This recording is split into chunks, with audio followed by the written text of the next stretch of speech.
വിവാദങ്ങളിൽ cinema പലപ്പോഴും ഉൾപ്പെടാറുണ്ട്. അതുപോലെ ബോളിവുഡ് ആയാലും മോളിവുഡ് ആയാലും അങ്ങനെ തന്നെയാണ്. ഇങ്ങനെ വിവാദങ്ങളിലേക്ക് കടക്കുകയും തുടർന്ന് സെൻസർ ചെയ്ത സിനിമയിൽ വലിയ മാറ്റങ്ങൾ വരുത്തി റിലീസ് ചെയ്യുന്നത് പുത്തിരിയല്ല. ഇങ്ങനെ സിനിമയുടെ പേര് കാരണം പുലിവാല പിടിച്ച സംവിധായകരും ചെറുതല്ല. നമ്മൾക്ക് വളരെ സുപരിചിതമായ ചില ഹിറ്റ് ബോളിവുഡ് സിനിമകളുടെ പേര് ഇത്തരത്തിൽ മാറ്റിയിട്ടുണ്ട്. അത്തരത്തിൽ പേര് മാറ്റിയ ചിത്രമാണ് പത്മാവത്. ദീപിക പദുകോൺ നായികയായ ചിത്രത്തിന്റെ ആദ്യ പേര് പത്മാവതി എന്നായിരുന്നു. എന്നാൽ ചരിത്ര വസ്തുതകളെ വളച്ചൊടിച്ചതാണെന്ന് വിശ്വസിച്ച വിവിധ ഗ്രൂപ്പുകളിൽ നിന്ന് പത്മാവതി എന്ന സിനിമയ്ക്ക് കാര്യമായ പ്രതിഷേധങ്ങളും ഭീഷണികളും നേരിടേണ്ടി വന്നു.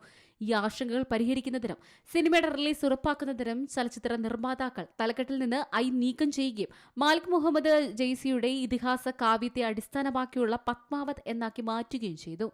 സമാനമായി ദീപിക നായികയായ രാംലീല എന്ന ചിത്രത്തിലെ പേരിലും മാറ്റങ്ങൾ വരുത്തിയിരുന്നു. യഥാർത്ഥ പേര് പരമ്പരാഗത ഹിന്ദു നാടകമായ രാംലീലയെ തെറ്റായി ചിത്രീകരിക്കുന്നുവെന്നും മതവികാരങ്ങളെ വ്രണപ്പെടുത്തുമെന്നും ആരോപിച്ച് മതവിഭാഗങ്ങളിൽ നിന്ന് എതിർപ്പ് നേരിട്ടു. ഇത് പരിഹരിക്കുന്നതിനായി പേര് ഗോലിയോൺ കി രാസ്ലീല രാംലീല എന്ന് പരിഷ്കരിച്ചു. ഇതിനെ തുടർന്നായിരുന്നു സിനിമയുടെ റിലീസ് അനുവദിച്ചത്. അക്ഷയ് കുമാർ നായകനായ ലക്ഷ്മി എന്ന സിനിമയും വിവാദമായിരുന്നു. സിനിമയുടെ യഥാർത്ഥ പേര് ലക്ഷ്മി ബോംബ് എന്നായിരുന്നു. ഹിന്ദു ദൈവമായ ലക്ഷ്മിയോടുള്ള അനാദരവ് കാരണം ഈ പേര് വിമർശിക്കപ്പെട്ടു. തുടർന്ന് ആശങ്കകൾ പരിഹരിക്കുന്നതിനും സാധ്യമായ തിരിച്ചടികൾ ഒഴിവാക്കുന്നതിനുമായി ചലച്ചിത്ര നിർമ്മാതാക്കൾ പേര് ലക്ഷ്മി എന്നാക്കി മാറ്റി. Entertainment desk, Zee Malayalam news. പുതിയ വാർത്തകളും വിശേഷങ്ങളും ഇനി വിരൽ തുമ്പിൽ. എല്ലാ ഡിജിറ്റൽ പ്ലാറ്റ്ഫോമുകളിലും ഇപ്പോൾ സീ മലയാളം ന്യൂസ് ലഭ്യം.